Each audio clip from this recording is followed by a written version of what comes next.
subsidize the steel that they're sending to the United States, who benefits and who loses? And if you talk about steel jobs being lost from manufacturing steel, think about all the steel erection jobs that will exist because they're going to subsidize our buildings to the tune of 40%. They can't sustain that. Free market, you've got bubbles in free market, but if the government's going to interfere, if China wants to subsidize the goods that it sends to you and I, who benefits from that and who ultimately loses from that?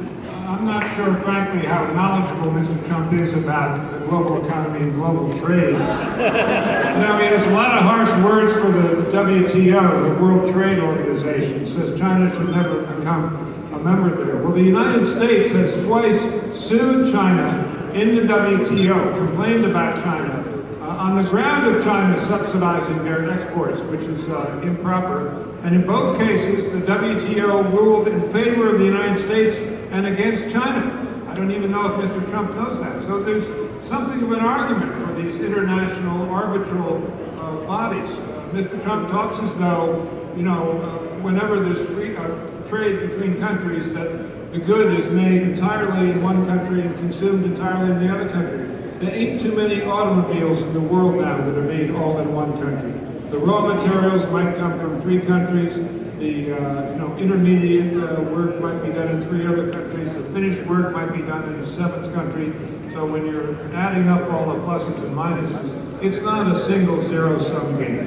This analysis is very superficial. I want to thank all of you again for coming. I think we've got time for about three more questions, but cannot thank you all enough. You have no idea how much this means, really. My name is Joe Sacco, and as a former supporter of Bernie Sanders, I'm very, very afraid of the implications of the TPP trade deal. Specifically, I'm worried about the effect on unions and working families, as well as the environment. I'm an undecided voter at this time. I want to give you a shot, but I'm worried that the TPP will destroy the nation's sovereignty. So, go ahead. I think the most important thing about the TPP, and I'll get to the unions and those issues, but it gives us a trading platform in Asia with free and open trade with 11 Asian countries that do not include China.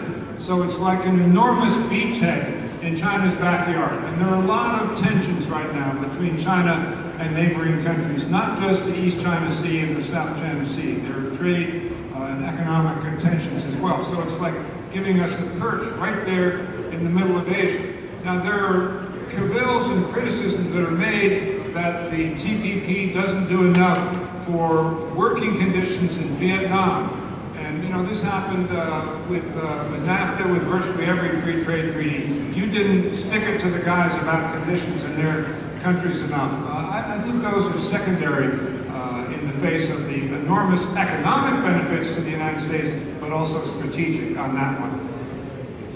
Oh, we do believe, and we're not operating here in a vacuum. So personally, I have reservations about TPP from the standpoint of crony capitalism, and us not operating in a vacuum with people that we really respect, really free market economists, Mercatus, Cato Institute. Even though TPP is not a perfect instrument, it does advance free trade. It does reduce crony capitalism, and I realize that that is perhaps not the majority of opinion of a lot of people, but it is the reality.